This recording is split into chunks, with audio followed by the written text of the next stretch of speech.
Okay, everyone, I'm really excited today because I am joined by Grace Van Patten, aka GVP, aka Cassie in The Violent Heart. This movie is coming out tomorrow on demand and in theaters. Grace, how you doing today? I'm good. I'm good. I'm here in Brooklyn, New York. I just got back from Australia, so I'm a little jet lagged. So excuse me, but I'm excited to be back home.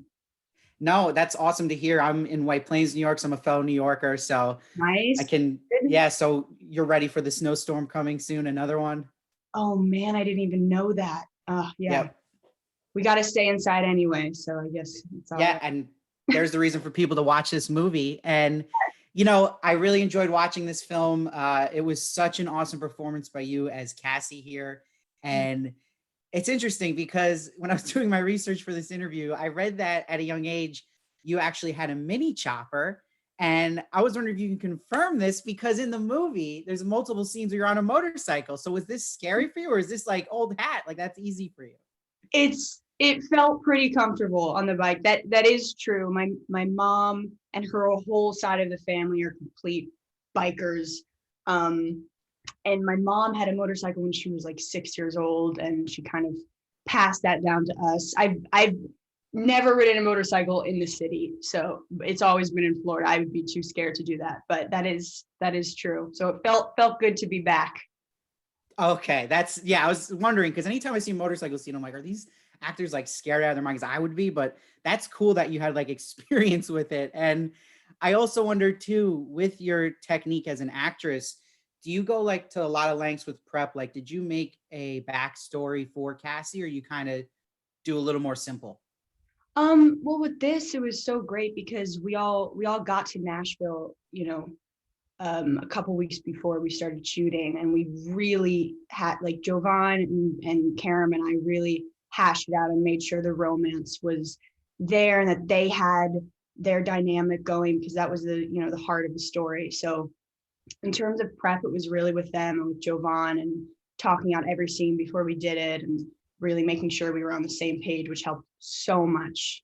So Yeah, no, and that really shows, and you guys have really good chemistry together. And with that chemistry you guys have, is that as an actress when you're meeting your co-lead here to have chemistry, did you guys have to do chemistry tests, or you kind of just jump into it and let kind of things naturally kind of yeah, come? we actually did, which I had never done before, and I feel like it's so necessary. And it was so great. We had a chemistry read, and actually, when I was sitting outside the chemistry read, I was like sitting on my phone. I think I was texting my boyfriend, and I see at this point I did not know Tobey Maguire was one of the producers. Okay. And walking down the street, and I'm like, holy shit, it's Spider-Man. He's bought, and I think I asked my boyfriend, and then he goes, "Hey, Grace," and I'm like, what is happening?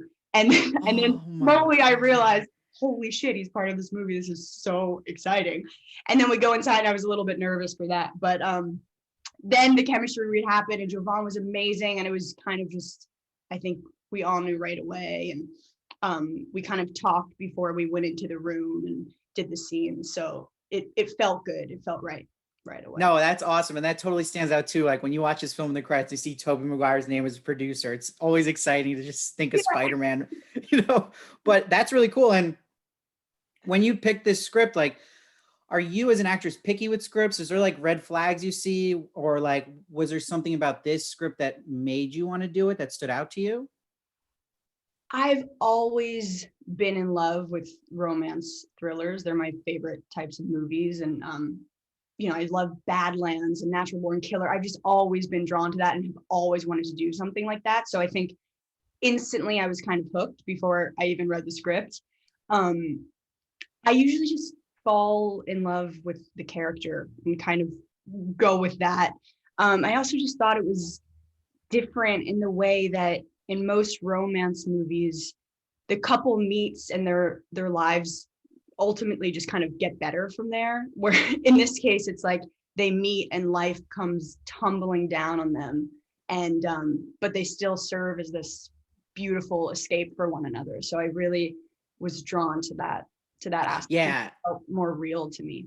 So sure. And I think people looking for a movie, that's what makes this an exciting one and made me excited to watch it. Is it has that blend of genre really well, and it makes it extra like exciting to see where it will go, and mystery. So but you know, I wonder too, like when you do these performances and you're not a stranger to being on different platforms, like you've had experience on Netflix, and do you go and watch your performance after? Like, do you kick your feet up and are you going to download this movie, or do you not like watching yourself on screen? I have a hard time, but it usually I'm forced to see it by going to a premiere or going to a festival or something, you know, but I feel like in this case it's all in my control. So I don't know what I'm gonna do. It definitely the first time I watch something, I can't process anything. So it if anything, it takes me a few times. But no, I'm excited. I'm really excited to watch it again. I've only seen it once. And that one time I couldn't take anything in. So I'm ready for the snowstorm will inspire me. Hell yeah. And it's interesting, switching gears a bit. I wanted to bring up too what's awesome. It's one of my favorite lists, and you made it in 2017 on Variety, where you were one of 10 actors to watch. When that was announced, can you tell me, did that add pressure to you, or did that just motivate you even more in your career? Oh, that was a really exciting time. Because Tramps, the first movie I ever did, really came out, and that was the best experience I ever. And then the Meyerowitz stories came out, so it was kind of two things I had done that had been a while that, you know, since I made them, and everything kind of just started happening, and I really loved making those movies, and it felt really good that people also loved them. So it definitely motivated me, and it's all exciting. Every step of the way, really. It's been really. No, yeah, and it's exciting to watch your journey as an actress, because you started at a younger age. I mean, you were even on the set of The Sopranos, right, when you were like 8. So that's an awesome experience, and knowing that, it's cool because you can already come off like a pro and a vet, even though you're younger, but you have so much experience already. And I think what I have to ask too, that you know, grew up around people in the industry. Was there any thoughts in your mind like, maybe I don't want to do acting? Was there something else you might have wanted to Oh do, like a different yeah, for career? sure. I went through a big phase of wanting to do anything but that, because my whole, you know, my whole dad side was in the business. So I really kind of tried to steer away from it, but just as a rebellious thing, I think I've always loved it and always wanted to do it. And I was always doing plays in school and doing acting class in school. And then it kind of hit me after high school. Um, that's when I was like, okay, I really want to sink my teeth into this and go for it. But I think that it just took confidence, because I think because I had seen behind the scenes, I knew how hard it was, and I knew it wasn't as glamorous as people thought. So I didn't crave that aspect of it, and I knew that was such a small part of it. So I think it took me a while to build, and also just for people to have confidence in me. You know, in high school, I think I got my manager right out of high school, and it took someone to believe in me to make me want to go for it. So Yeah, and that's interesting too when you're talking about like having that experience, seeing things behind the scenes is not as glamorous as it is. Now, speaking of behind the scenes, when you're on set now today, do you ever have thoughts of wanting to also direct or write? And are you one of those actors that kind of peeks around and sees what everyone else is doing? Or are you kind of like, oh, right now I'm zoned in on acting only? Like, what's your philosophy right as of the past few jobs, I definitely have. I think I've always been terrified of directing. I just can't even wrap my head around ever being able to do it. But I am so interested and curious, and the past few jobs I really have been watching, because that is definitely a dream of mine to do it all, really. But but to learn about it first, and there's no better place than to be on set and just kind of watch. So now? Oh, yeah, for sure. And then, so when you're not on set and we're in this crazy 2 years we've been in, what does Grace pass the time with? Like, are you a big reader? You have about a bunch of books behind you, or yeah, uh well, I'm in an Airbnb, so I can't oh, pretend okay. my books. was gonna say, damn, okay. This is my library.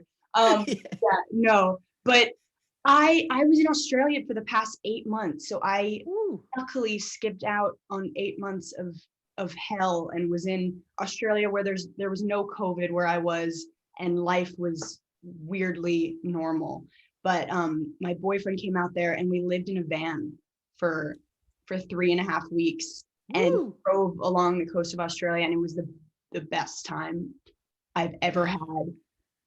And that was definitely a shock in so many ways. But now I even coming back to New York, there's too much stimulation. I'm like, I just want to go crawl back into the small metal tin box that I lived in. And that was just beautiful. And it weirdly, I think, prepared me for coming back to New York and being inside isolated, because all I want to do is just listen to podcasts and read and watch Sure. movies. So It- that's what I'm gonna do. yeah. And so is there anything, because I think fans always want to hear like what their favorite actors, actresses like enjoy. Is there anything recently, a movie or show you watched that you kind of were obsessed with or dug? Yeah, I'm obsessed with I May Destroy You. Okay. Was so good and so powerful and so important. I highly recommend that. And I just started rewatching Killing Eve because I'm Oh, obsessed with that show, and my great boyfriend show. has never seen it, so I'm watching it Okay. through, and it's even better. I So love that. I like, yeah. mm, No, that's so awesome. And those are great recommendations for people. So, the most thing I was excited about talking to you today was that, like, for me, this is a huge year for you. It's like the year of Grace Van Patten because you got Mayday just premiered at Sundance. And then I have to bring it up because you mentioned Australia. I'm going to guess that you were working on Nine Perfect Strangers for Hulu. yes, So when I saw your cast in that, that's really exciting. You're actually one of the perfect strangers. And working along, Nicole Kidman, Melissa McCarthy. Is oh, there anything you can tell us about it that it's going to be great or anything? I'm really excited about it. It's based off of a book, which you can read to get a little sneak peek, but it definitely took its own course in the show. But um, it really has everything. I mean, it's so funny. All the actors are so amazing. I mean, it was just a masterclass being on that set. But it's funny, it's heartbreaking, it's weird, it's scary, it's so many things combined. But the basic kind of premise of it is Nicole Kidman is running this wellness retreat, and 9 different people come. They're all coming from different places with different problems. I go with my family, with my parents, because I had a brother that committed suicide 3 years prior, and we're going for grieving and trying to heal. And everyone else is there for different reasons, and all hell kind of breaks loose. So I'm very excited and curious to see how it turns out, and hopefully soon. That's it. That's so exciting to hear. And I'm just the last question about it. Can you confirm that filming's done? You guys, no more filming. Yeah, we're done. I'm here. Awesome. I hope not. Okay. So before I let you go, Grace, what would you say for people who are thinking about watching this movie? Why should they watch this film? What is it about it that will be fresh to them or kind of suck them in, you think? I think I think as crazy and twisted and absurd as it is, I think people can relate to it, because I do think ultimately it is a film about loss, and every character goes through loss in it, and they all cope with it in different ways, and they're all different types of loss, and I think anyone on any scale can connect with that. So also it's fun to watch, and it's cool, and there's romance, and there's thrill, and there's everything. So sit back and enjoy. Hell yeah. And you heard it from her. That's the best seller you're gonna get. It comes out tomorrow, The Violent Heart, in theaters and on demand. If you're snowed in, definitely give it a good rental. Grace, thank you so much for joining me, and I hope to talk to you again in the future. Yes, thank you so much. So nice talking to you.